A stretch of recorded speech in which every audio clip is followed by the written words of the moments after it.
প্রকৃতি সম অবস্থায় সম আচরণ করে এ কথার অর্থ কী?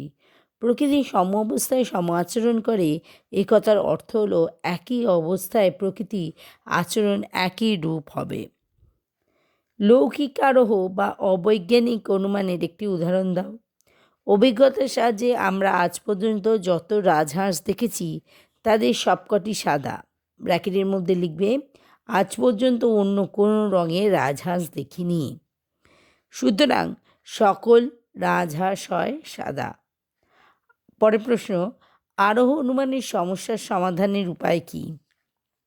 আরোহ অনুমানের ক্ষেত্রে প্রকৃতির একরূপতা নীতি ও কার্যকারণী নীতির ভিত্তিতে সিদ্ধান্ত প্রতিষ্ঠা করতে পারলে সমস্যার সমাধান সম্ভব। একটি উপমা যুক্তির কখন মন্দ হয়?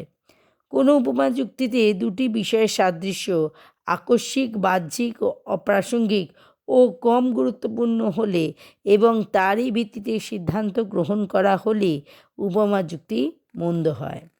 অপ্রাসঙ্গিক সাদৃশ্যের উপর ভিত্তি করে যে উপমা যুক্তি প্রতিষ্ঠিত হয় তাকে কি বলে?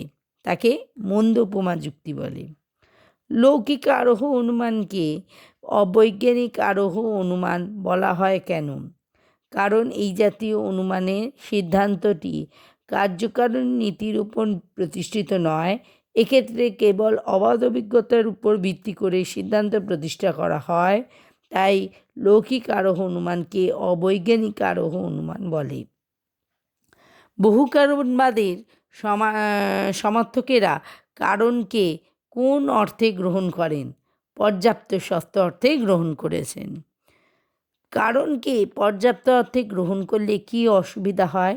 কারণকে পর্যাপ্ত অর্থে গ্রহণ করলে কোনো কারণের দ্বারা কার্যটি সম্পন্ন হয় তা বোঝা অসম্ভব। মানে কোন কারণের দ্বারা কার্যটি সম্পন্ন হয় তা বোঝা অসম্ভব। বৈজ্ঞানিক আরোহ অনুমান ও অবৈজ্ঞানিক আরোহ অনুমানের দুটি পার্থক্য করো। প্রথম পার্থক্য হচ্ছে বৈজ্ঞানিক আরোহ অনুমানের ক্ষেত্রে কার্যকারণ নীতির উপর ভিত্তি করে সামান্য সংশ্লেষক বচন প্রতিষ্ঠা করা হয়, কিন্তু অবৈজ্ঞানিক আরোহ অনুমানের ক্ষেত্রে অবাধ অভিজ্ঞতার সাহায্যে সিদ্ধান্ত প্রতিষ্ঠা করা হয়।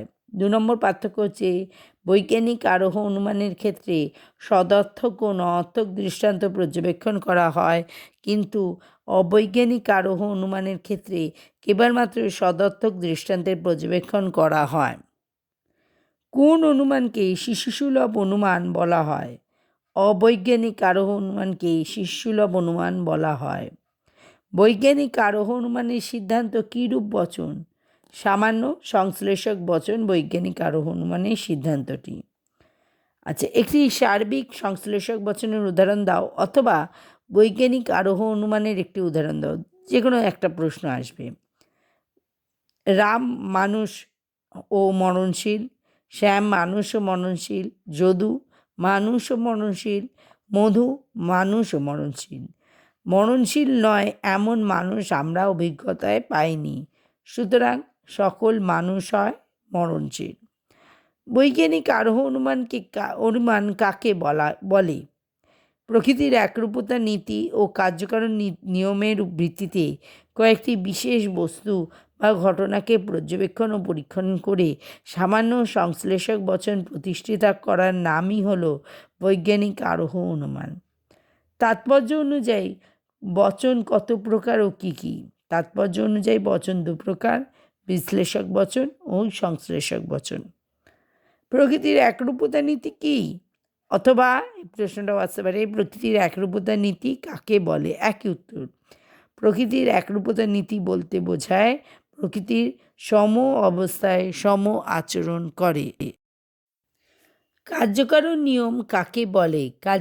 অথবা দিতে পারে কার্যকারণ নীতি কাকে বলে, অথবা কার্যকারণ নিয়মের মূল বক্তব্য কী? এই 3টে প্রশ্নেরই একটাই উত্তর, যে নিয়মে বলা হয় প্রতিটি কার্যের কারণ থাকবে, কারণ ব্যতীত কার্য ঘটতে পারে না, তাকে কার্যকারণ নিয়ম বলে। আরোহে বস্তুগত ভিত্তি কাকে বলা হয়? বস্তুগত ভিত্তি বলতে অনুমানের অন্তর্গত বচনগুলির সঙ্গে বাস্তব জগতের মিল থাকাকে বোঝায়। আরোহ অনুমানে কোন ধরনের সত্যতার উপর গুরুত্ব দেওয়া হয়? আরোহ অনুমানে বস্তুগত সত্যতার উপর গুরুত্ব দেওয়া হয়। কার্যকারণ নিয়মের মূল বক্তব্য কী? কার্যকারণ নিয়মের মূল বক্তব্য হলো প্রত্যেকটি কাজের উপযুক্ত কারণ আছে, কারণ ছাড়া কার্য উৎপন্ন হয় না। উপমা যুক্তির মূল্যায়নে একটি মানদণ্ড উল্লেখ করো। হেতুবাক্যে উল্লেখিত দৃষ্টান্তের সংখ্যা যত বেশি হবে, উপমা যুক্তির সিদ্ধান্তে প্রাসঙ্গিকতা তত বেশি বৃদ্ধি পাবে। লৌকিক আরোহের সম্ভাব্যতা কীভাবে বাড়ানো সম্ভব? দৃষ্টান্তের সংখ্যা বাড়িয়ে লৌকিক আরোহের সম্ভাব্যতা বাড়ানো সম্ভব। অবৈজ্ঞানিক আরোহ অনুমানকে দুর্বল বলা হয় কেন? অবৈজ্ঞানিক আরোহ অনুমানে অবাধ অভিজ্ঞতার মাধ্যমে সিদ্ধান্ত প্রতিষ্ঠা করা হয়। এই জাতীয় অনুমানের সিদ্ধান্তটি সম্ভাব্য, কখনোই সুনিশ্চিত নয়, তাই অবৈজ্ঞানিক আরোহ অনুমানকে দুর্বল বলা হয়। উপমা যুক্তি কখন মন্দ উপমা বা দুষ্টু বলে বিবেচিত হয়? যে উপমা যুক্তিতে দুটি বিষয়ের সাদৃশ্য নিছক আকস্মিক, বাহ্যিক, অপ্রাসঙ্গিক ও কম গুরুত্বপূর্ণ হয় এবং তার ভিত্তিতে সিদ্ধান্ত প্রতিষ্ঠা করা হলে সেক্ষেত্রে উপমা যুক্তি মন্দ বা দুষ্টু উপমা বলে বিবেচিত হয়। অবৈজ্ঞানিক আরোহ অনুমানকে লৌকিক আরোহ অনুমান বলা হয় কেন?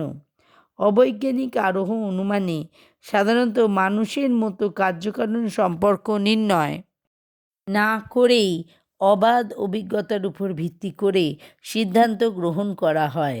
তাই অবৈজ্ঞানিক আরোহ অনুমানকে লৌকিক আরোহ অনুমান বলা হয়। বৈজ্ঞানিক আরোহ অনুমানের বৈশিষ্ট্য লেখো। প্রথম বৈশিষ্ট্য হচ্ছে বৈজ্ঞানিক আরোহ অনুমানের সিদ্ধান্ত সর্বদা সামান্য বচন হবে। 2 নম্বর বৈশিষ্ট্য হচ্ছে বৈজ্ঞানিক আরোহ অনুমান বিশেষ বস্তু বা ঘটনা পর্যবেক্ষণ ও পরীক্ষণের উপর নির্ভর করে হয়। লৌকিক আরোহ অনুমানের 2টি বৈশিষ্ট্য লেখো। এক হচ্ছে এই ধরনের আরোহ অনুমানের ভিত্তি হলো অবাধ অভিজ্ঞতা। 2 হচ্ছে লৌকিক আরোহ অনুমানের ক্ষেত্রে কার্যকারণ সম্পর্ক নির্ণয়ের কোনো চেষ্টা করা হয় না। পরের প্রশ্ন হচ্ছে আরোহ অনুমানের একটি গুরুত্বপূর্ণ লক্ষণ লেখো। আরোহ অনুমানের এক প্রকার সামান্যীকরণ প্রক্রিয়া আরোহ অনুমান। হ্যাঁ, আর লাস্ট প্রশ্ন হচ্ছে বৈজ্ঞানিক আরোহের লক্ষ্য কী? বৈজ্ঞানিক আরোহের লক্ষ্য হলো সার্বিক সংশ্লেষক বচন প্রতিষ্ঠা করা হয়।